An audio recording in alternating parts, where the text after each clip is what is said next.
What if everything you thought was anxiety wasn't anxiety at all? What if the reason you can't finish tasks, can't sit still, can't stop the mental noise isn't a character flaw, isn't a lack of willpower, isn't you being dramatic, but is actually something that has a name? A real neurological name. And what if the reason no one caught it sooner is because you're a woman? I want you to think about something. Have you ever been told you worry too much? That you're too sensitive? That you just need to try harder or calm down or be more organized? Have you ever felt this gap, this painful, confusing gap, between how hard you're working and the results you're getting? Like something is slightly off and you can't quite name it. But it's been there for as long as you can remember. Today we're going to talk about ADHD. But not the version you learned about from watching hyperactive little boys get sent to the principal's office.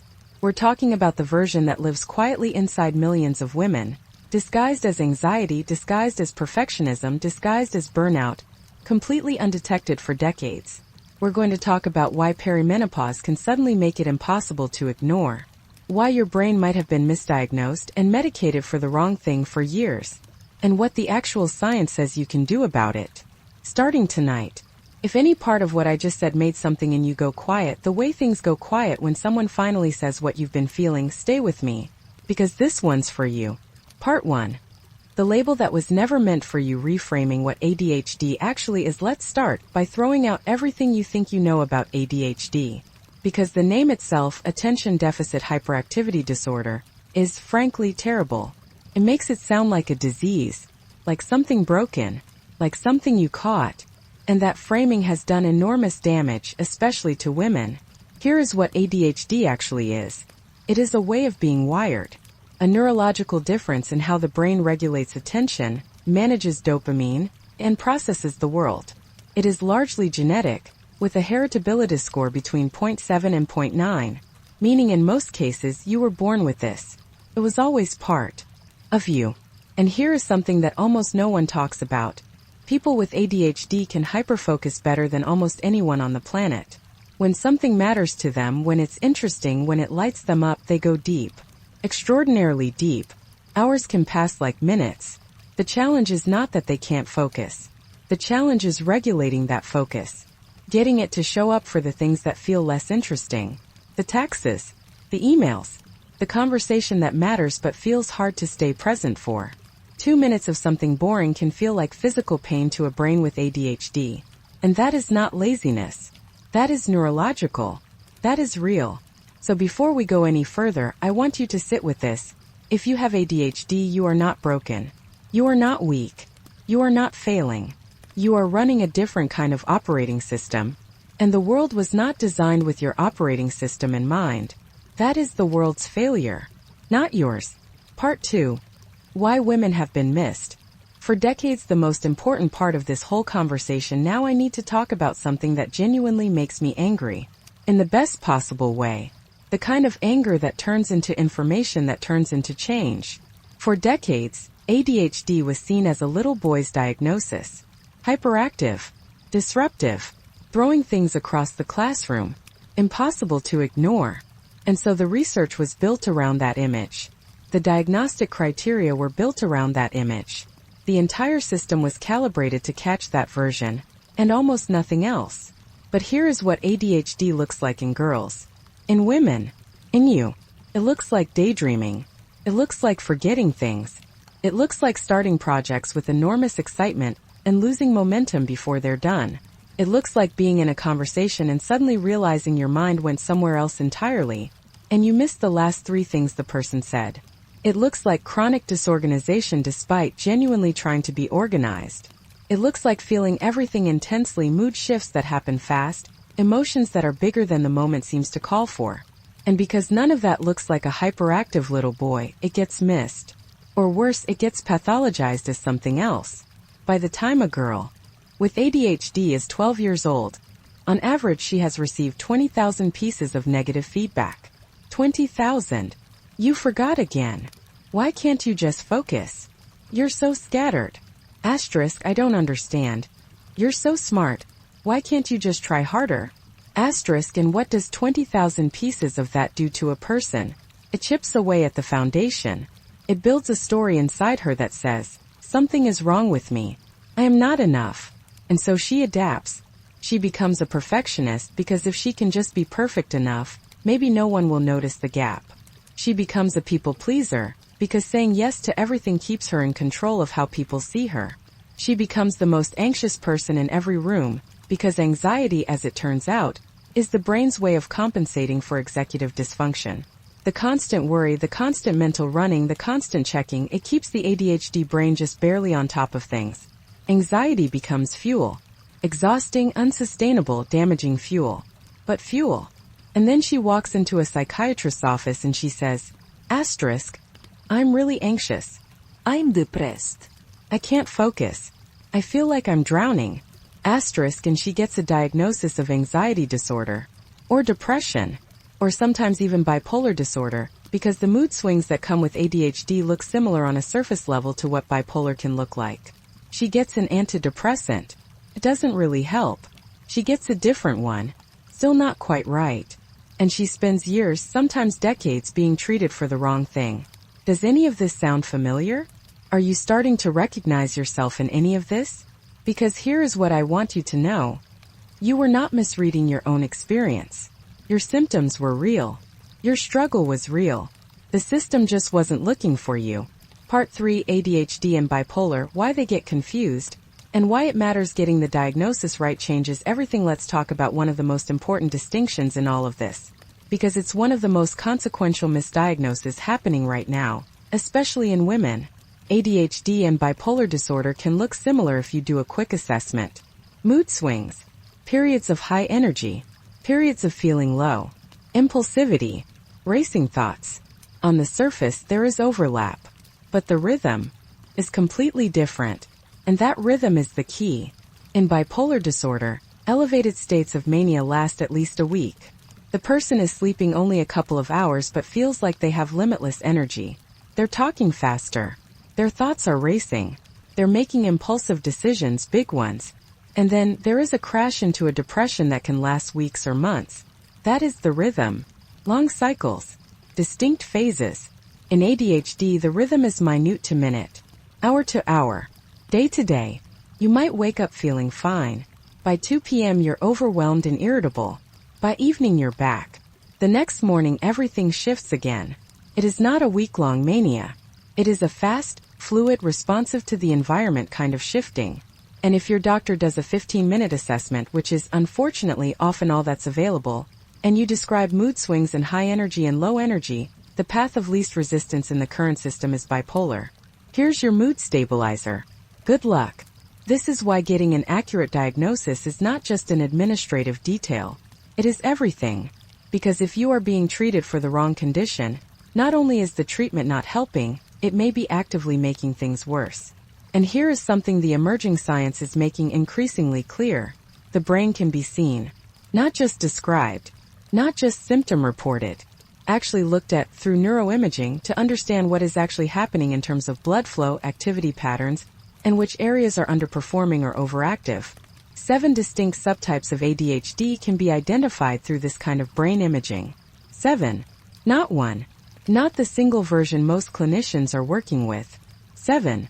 Classic ADHD, inattentive ADHD, anxious ADHD, where the prefrontal cortex is underactive and the brain's fight or flight centers are simultaneously on fire. Overfocused ADHD, where the brain's gear shifter gets stuck, creating hyperfocus, looping thoughts, obsessivity, difficulty letting go. Temporal ADHD, where mood regulation becomes the dominant challenge. Limbic ADHD layered with depressive symptoms. And ring of fire ADHD, where so much of the brain is overactive that stimulant medication can actually make things significantly worse. That last one is critical, because if a child or an adult with ring of fire ADHD is given a standard stimulant, which is still the most common, first-line treatment, it may not only fail to help, it may pour lighter fluid on an already overwhelming fire. And yet, without looking at the brain directly, there is no way to know which type you are. Which is why 2 people with the same ADHD diagnosis can have completely different responses to the same medication. They are not failing the treatment. The treatment is not designed for their specific brain. Takeaway number 1. If you have been diagnosed with anxiety, depression, or mood disorder, and treatment hasn't felt quite right, hasn't quite worked, it may be worth asking your provider.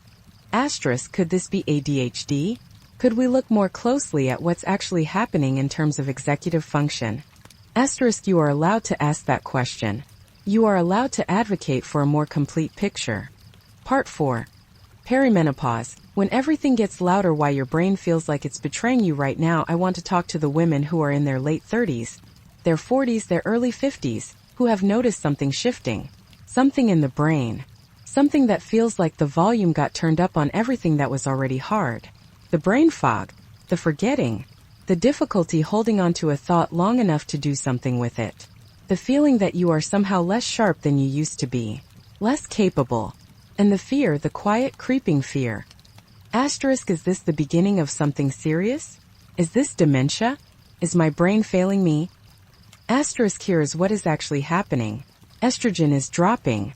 And estrogen, this is something most people have never been told. Estrogen directly promotes the production of dopamine and norepinephrine in the brain, the same two neurotransmitters that fuel the prefrontal cortex, the executive center, the part of the brain responsible for focus, organization, impulse control, emotional regulation, memory registration, and follow-through. So when estrogen drops, as it does naturally in perimenopause and menopause, dopamine drops, norepinephrine drops, and the prefrontal cortex begins running on less fuel than it needs. For a woman who never had ADHD symptoms before, this can look like a sudden, confusing cognitive decline. For a woman who has always had ADHD, even mild managed, compensated ADHD, perimenopause can feel like the floor dropping out completely. All the coping strategies that kept things manageable, the lists, the routines, the structure, suddenly aren't enough, because the underlying fuel supply just drops significantly. And here is the thing about memory loss during this period that I think is so important to understand. There is a difference between true memory problems and executive dysfunction. In true memory decline, dementia, the file is deleted. You cannot retrieve it. It is gone. In ADHD and executive dysfunction, the file was never properly filed in the first place. It got thrown on the desk. There somewhere. With a reminder, with a cue, with a moment of stillness, you can usually find it. This is not dementia. This is a brain that is running low on fuel.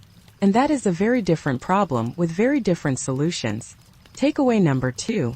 If you are in perimenopause or menopause and noticing cognitive changes, brain fog, forgetfulness, difficulty focusing, please talk to your OBGYN about the hormonal component. Estrogen support may do more for your cognitive clarity than almost anything else. And if you have a history of anxiety, perfectionism, difficulty with focus, ask specifically, asterisk, could this be ADHD that perimenopause has unmasked? Asterisk, because for many women, that is exactly what is happening. Part 5. What you can actually do. Starting tonight, the evidence-based toolkit for a brain that runs different now. Let's talk about what you can do. Because this is the part that matters most. Not just understanding what's happening, but having real tools to work with. Number 1, cardio. If there is one single thing, one habit, that the science most consistently supports for ADHD, for anxiety, for brain health across the lifespan, it is high-intensity cardio.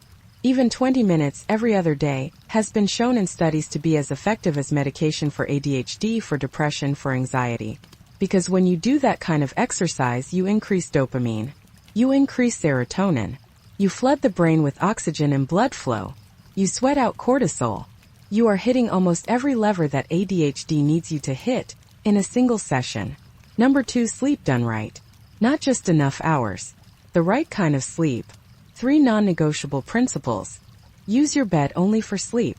Not homework. Not scrolling. Not watching. Your brain needs to associate the bed with rest and only rest. Screens off at least 1 hour before sleep. Not because you can't fall asleep, but because screens prevent the deep, restorative sleep your executive center needs to reset. And third, wake up at the same time every day. And get sunlight on your face within the first hour. Your circadian rhythm is set more by when you wake than by when you sleep. One consistent wake time can anchor your entire sleep architecture. Number 3, food as medicine.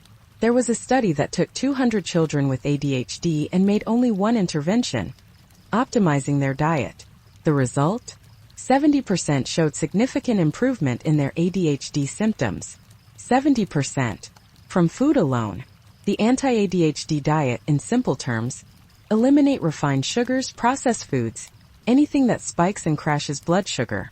Because, for the ADHD brain, blood sugar volatility is not just uncomfortable, it is cognitively destabilizing. Start every meal with protein. Lean quality protein gives the brain the building blocks it needs to produce dopamine. Include healthy fats, avocado, nuts, seeds, olive oil, because your brain is 60% fat after you take the water out. It literally needs fat to function. Eat the rainbow. Fruits, vegetables, anti-inflammatory foods that reduce the brain inflammation that makes ADHD symptoms worse. Number 4. Supplements worth knowing about. L-tyrosine, an amino acid that is a direct precursor to dopamine. Omega-3 fatty acids, one of the most consistently supported supplements for ADHD across the research. Ashwagandha helps regulate cortisol, which in turn allows dopamine to express itself more cleanly. Vitamin D reduces brain inflammation. Magnesium supports nervous system regulation and sleep quality. Saffron, shown to increase serotonin, particularly helpful for the anxious or limbic subtypes of ADHD. These are not magic pills. They work best as part of a broader protocol, alongside sleep, exercise, and nutrition. And they work best when chosen based on your specific brain, not a generic list. Work with your provider, but know that these options exist. Number 5. Behavioral strategies that actually work. Here is one that changed everything for many people with ADHD. It's called the 5-minute rule. When you have a task in front of you that your brain is absolutely refusing to start, set a timer for 5 minutes. Tell yourself, I only have to do this for 5 minutes. Then I have full permission to stop. No shame. No judgment. Just 5 minutes. What happens the majority of the time? The timer goes off and you're already in a flow. The hardest part of any task for the ADHD brain is the activation, the starting. Once you're in, you can often keep going. The 5-minute rule takes the pressure off the starting. And once started, momentum often does the rest. And finally, neurofeedback. Especially relevant for those who are pregnant, postpartum, or who prefer a non-medication approach. Neurofeedback essentially teaches the brain to fire the way you want it to fire. There are devices now that measure blood flow to the prefrontal cortex and link that measurement to a simple game you play on your phone. As you get better at directing blood flow to the front of your brain, your ADHD symptoms improve. Research has shown that children who used one of these devices for 10 to 15 minutes a day, 5 days a week, were able to reduce or eliminate their ADHD medication within 8 weeks. 8 weeks. The brain is not fixed. Blood flow is dynamic. It is changeable. You are not stuck with the brain you have today. That is not hope. That is neuroscience. So let's come back to where we started. What if everything you thought was anxiety wasn't anxiety at all? What if the restlessness, the mental noise, the exhaustion of trying so hard and still feeling like you're falling behind, what if all of that finally had a name? And what if that name came with a completely different story about who you are? Here is what I want you to carry from everything we talked about today. 1. ADHD is not a disorder. It is a different kind of wiring, with real challenges and real gifts. And it has been systematically missed in women for generations. 2. If you have been treated for anxiety or depression and something hasn't quite fit, ADHD is worth exploring. Especially if perfectionism, people-pleasing, and that painful gap between effort and results have been part of your story. 3. Perimenopause does not create ADHD, but it can unmask it dramatically by dropping the estrogen that was quietly supporting your dopamine all along. 4. There are 7 subtypes of ADHD, not 1, and the right treatment depends entirely on knowing which one you have. Trial and error is no longer the only option. 5. Your brain can change. Blood flow is dynamic. With cardio, with sleep, with food, with the right support, your brain today does not have to be your brain tomorrow. And here is the thread that connects all of this to everything we talk about on this channel. You cannot build secure love with a partner, with your children, with yourself, from a place of chronic exhaustion, misdiagnosis, and a story that says something is wrong with me. Secure attachment starts with self-understanding, with compassion for how you are wired, with the willingness to ask, not what is wrong with me, but what does my brain need? That shift, from shame to curiosity, is where healing begins. And it is available to you. right now. If this video opened something up for you today, I want to hear about it. Drop a comment below and tell me. Did you see yourself in any of this? Have you ever wondered if what you were told was anxiety might actually be something else? Tell me. I read every single comment. And if you know a woman who has spent years being told she's too much, too scattered, too anxious, please share this video with her. Because sometimes the most healing thing we can do for someone is hand them a different story about themselves. Thank you so much for being here. I'll see you next week. Blue Heart.